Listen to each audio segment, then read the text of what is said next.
What is up, everyone? It's Stephanie here, and I am bringing you the second episode of Infernal TV. This episode is extremely exciting because it is the first time that Alex Marquez and Rob Barrett have been together for an interview in 25 years. Along with Dennis Munoz, Alex and Rob formed the band Solstice in 1990 in Miami, Florida. Since then, Alex and Rob have become icons in the metal industry. Rob is notorious for being a guitarist in Cannibal Corpse, and Alex is best known for drumming for bands such as Malevolent Creation. Check out this interview I did with Alex and Rob. In the interview, they discuss old memories, they talk about writing for Solstice back in the day for their first self-titled album, and they talk about Solstice today, which is also looking to include a guest performance from Rob himself.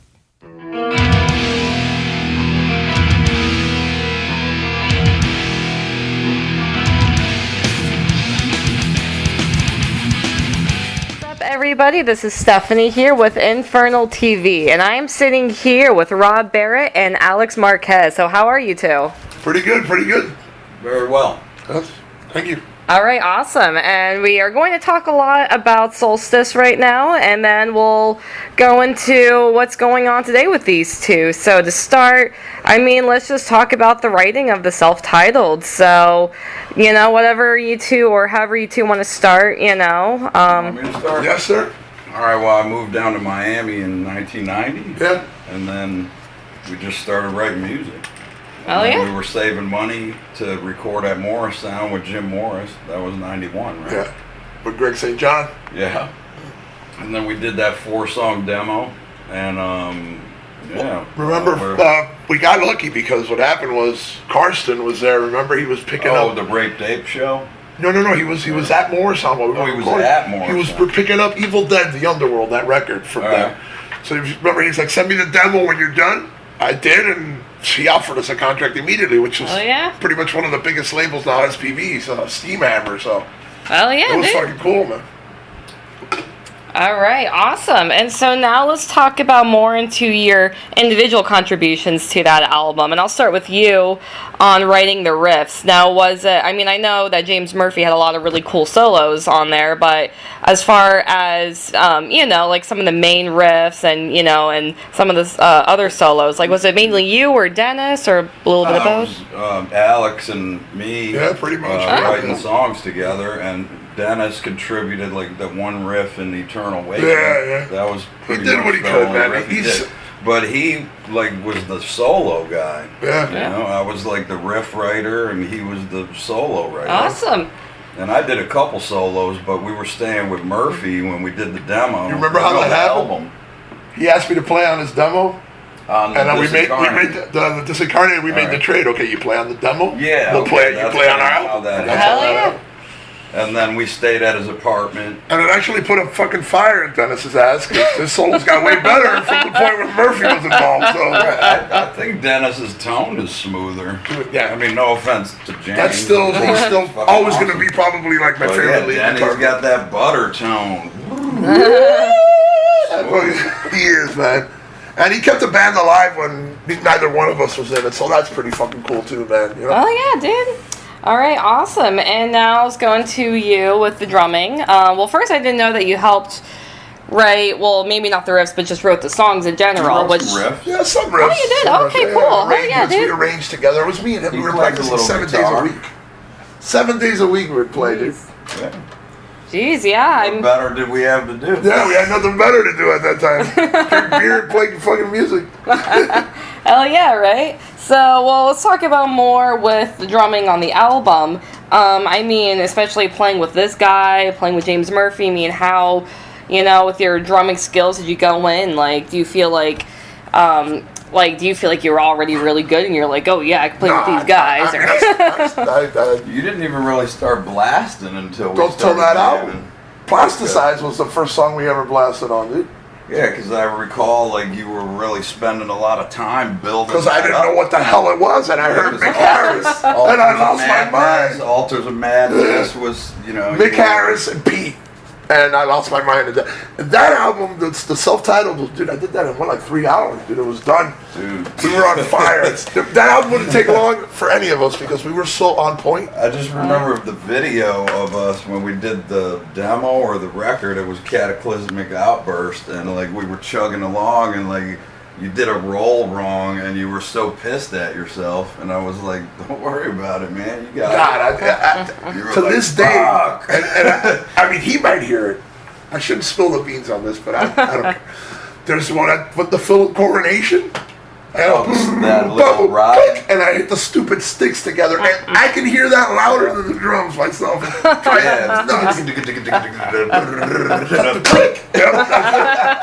Actually, remember. Cool, though. Yeah, I was gonna say. I thought that was intentional. I didn't know that was by accident. I think there's beauty in imperfection. Yeah, I know. No, there is. That's why, like nowadays, a lot of. Let's talk about his drummer, Paul. You know why Paul rules? Because Paul doesn't sound replace shit, does he? No, he don't use triggers. Yeah, and if you listen to any album out now, the drums all sound the fucking same. Man. There's no difference in snare. And that kind of pisses me off. Yeah, it's all fake, it's all programmed. And you listen to Paul, and Paul killing it, flying, doing doubles with no triggers. It's built. I know, right? Yeah, I remember when you bought Eaten Back to Life, and I was like, holy shit, man, he's like flying. Remember that, bro? Yeah. And we were laughing because it was so brutal. That voice, man. I mean, whatever. It's ridiculously heavy to me. That was the current. It was, man. It really was. It was like caveman. Yeah, it was like brutal with no technicality. It was just kick your ass music. You know what I mean? No, let's go back. Alrighty, so you and I were just talking earlier about how, this album was just ahead of its time, like, it was super thrashy, but there was also a lot of good progression, that around the time of, I guess, some of the death metal bands that were coming out, that was, kind of the formula that they followed, but you also had that, like, thrashy, raw vibe to you, so... Well, that's what we were. We were thrashers. Death metal came as we were playing. Get me? Yeah, he actually was showing me all the death metal because I was more like the thrash guitar player. Yeah. Creator, that was one of my favorite bands. We used to play that and Justice for All fucking album all the time. The entire record. This man can play. I'll never forget this till the day. The Price is Right. This entirety. And we would. I mean, when I hear something that I like, I'll learn it on guitar. Yeah. Hell yeah, dude. Alrighty, so do you all consider this album to be like the Florida death metal legacy? I personally do, but Death Thrash. Or Death Thrash legacy. Death Thrash. I mean, I think you'd probably be the only band in that category, so. Pretty much, because Great Date was pretty much thrash, so. Yeah. I think we were the only ones down here at that time. Hell yeah, dude. Which is cool. Well, we had some hardcore going on. Yeah, and a lot of hardcore. You know what's funny, man? I get a lot of hardcore kids. One of our best friends, Sean, loves the band, dude, because you guys are all like a hardcore band playing metal. I think that's why we sounded the way that we did, because we liked all the same stuff. Yeah. All right, perfect. I mean, in the credits, we even thank NWA. We were listening to that a lot. When that first album came out, everybody was loving that. Yeah. Except for the PMRC. Yeah, well, they don't like it. Fuck Tipper Gore. Bob Dole. All right, awesome. Well, let's talk about how Solstice led to your individual careers with Malevolent and Cannibal Corpse and all the bands that you've been in throughout your lives. What is the exact question again? Oh, how Solstice led to your individual careers and all the bands that you've played with. Oh, well, I mean, it just went from Solstice right into Malevolent because we were all friends with them, and Phil called Alex to play drums, and then he said, all right, well, we got to bring Rob in, too. Yep. That was kind of like, he told me I made it a package deal. Yeah, pretty much. Because then I would have been sitting around waiting for him to, come back to and then we did that, and then I guess it was a childhood dream of mine, to try to play professional football. Right. So I went to do that and failed miserably, but at least I tried. Hey, yeah, that's all. And he went on to bigger and better fucking things, How many seasons did you play? 4. Wow. Three semi-pro and sitting on the bench for one for the Arena League. What arena? The Miami Hooters, when they had the Hooters. Oh, shit. I didn't do shit. I never saw the field, but I was there. Hey, at least that you were there. The Miami Hooters, a horrible name. Miami Hooters. That's great, yeah. Alrighty, and so now, Rob, this question is for you. Do you have any current involvement with Solstice, or do you think that... we're talking about maybe me trying to do some vocals, like backing vocals, or whatever. Or pieces or bits, or a whole song, maybe. We'll see what... We'll see what transpires. Up with. Ryan writes the lyrics, right? No, I'm actually writing pretty much the lyrics. He's written a couple songs. He's actually impressed me, man. I didn't think... he's so young. I didn't think... what he would do, but his phrasing is really good. He's good, man. He's just turned 20. Damn. Well, we were that age at that time. He's good. Yeah, he's mini Rob, man. Pretty much. Mini Rob. Yeah. All right, perfect. And then, now we were just talking about what Solstice is working on with like the short run and the album. So, could you elaborate on that a little bit? Yeah, well, the album's pretty much written, and the drums are done. All the rhythm guitars are done. The bass is done. We need to do some vocals are done. Most are not. No, we need to finish that, and then Dennis does his leads in the end. Mix and master, and we're done. But as far as written and drums, rhythm, guitar, and bass is done. The album's done. Hell yeah. I heard the one song. I got some more to show. You wrote all the riffs. That was my song. That I heard completely. That's why it sounds so hard. Yeah, the drums are Alex Marquez, killer ass drummer. Thank you, Rob. But this man's in the biggest death metal band in the world, so. There it is, yep, Cannibal Corpse. We get enough press. Let's talk about Solstice. All right. All right, well, let's go into what we were discussing on text message about your foot condition. Oh, man. So. I went to live in Panama. I have a brother and a sister from there. And I got really into diving. Okay. But I went diving everywhere, like a swamp. It didn't matter. Yep. And in one of those, I caught an infection. Oh, shit. That ate through the 2 small toes in my left foot, have no bone. Oh, shit. And then this foot completely shattered, and when it healed, instead of the arch healing like that, it healed backwards. Oh. So it's like I got what they call rocker foot.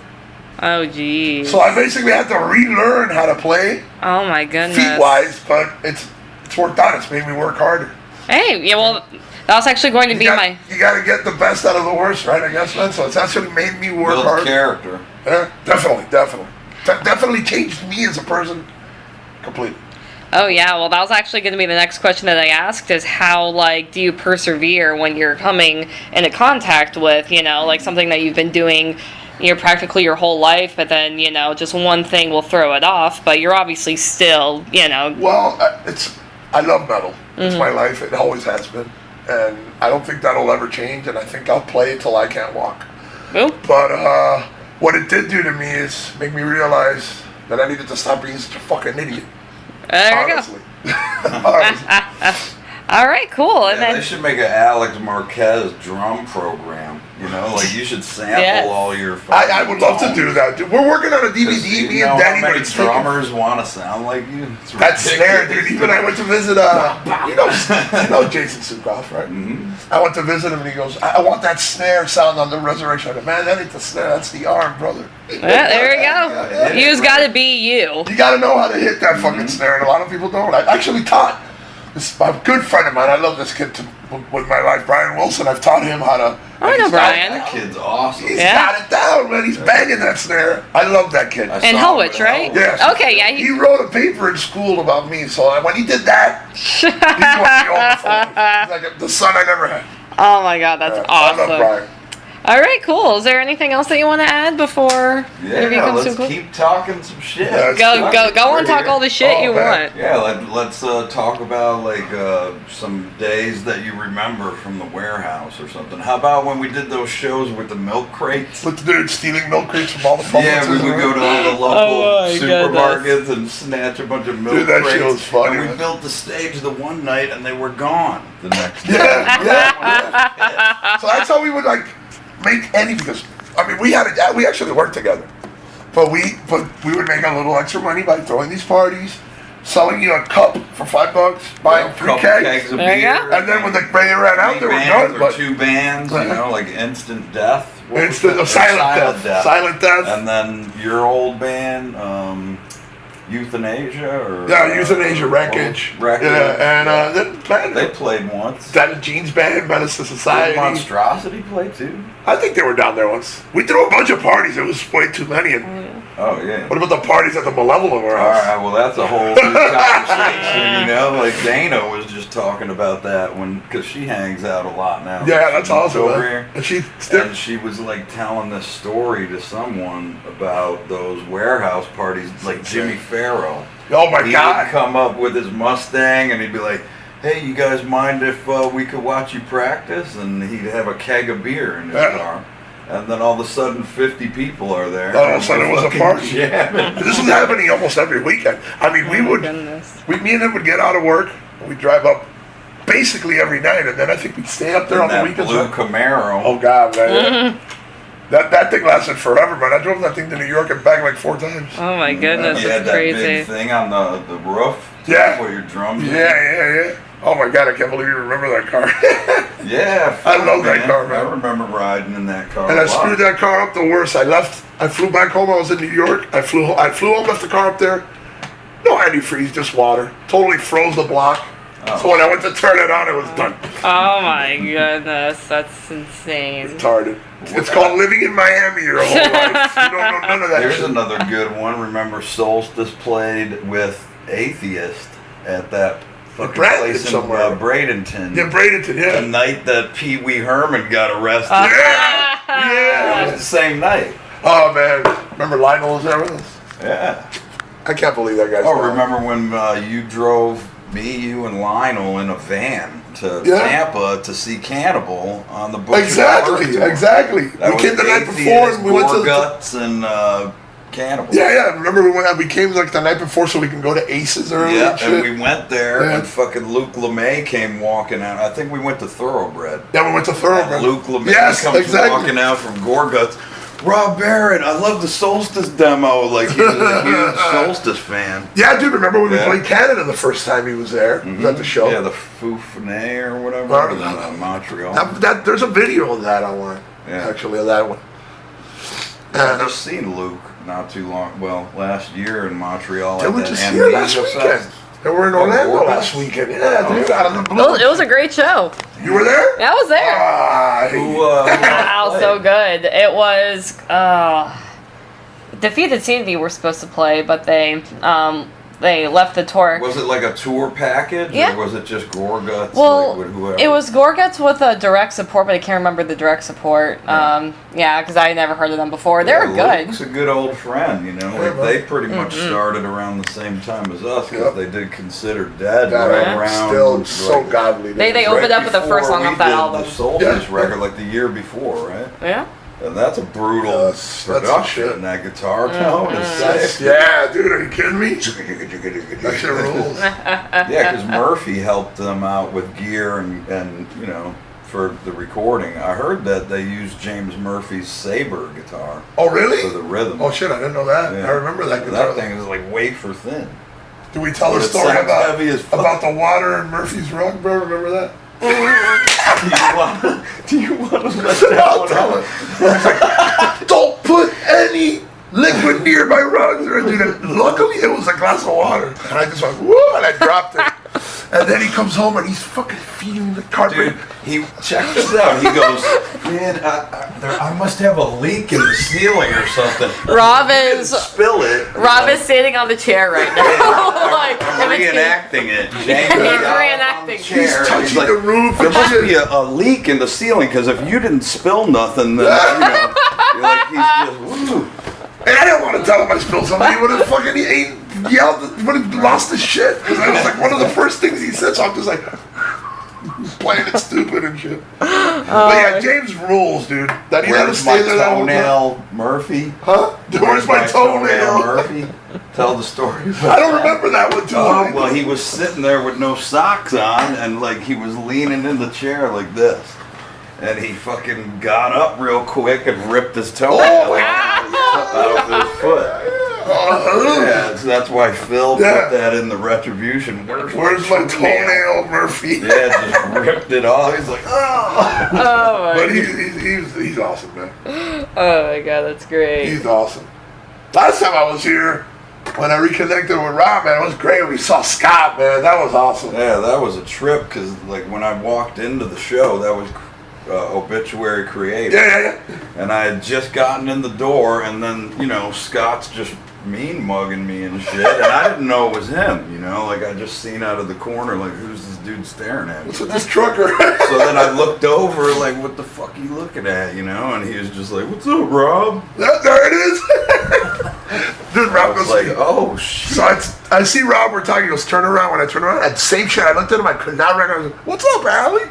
Oh my God! What you doing, man?